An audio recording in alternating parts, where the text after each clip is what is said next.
اعوذ باللہ من الشیطان الرجیم بسم اللہ الرحمن الرحیم لا تحسبن الذین کفروا معجزین فی الارض ومأواہم النار ولبئس المصیر۔ جو لوگ کفر کر رہے ہیں ان کے متعلق اس غلط فہمی میں نہ رہو کہ وہ زمین میں اللہ کو عاجز کر دیں گے۔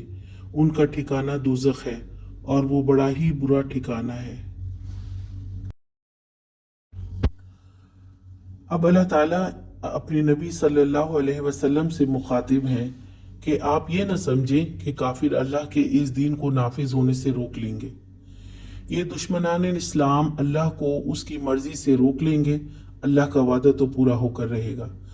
اللہ کو کوئی بھی عاجز نہیں کر سکتا، اور جو ایسا کرنے کی کوشش کرتے ہیں ان کا ٹھکانہ جہنم ہے اور وہ سب سے بری جگہ ہے۔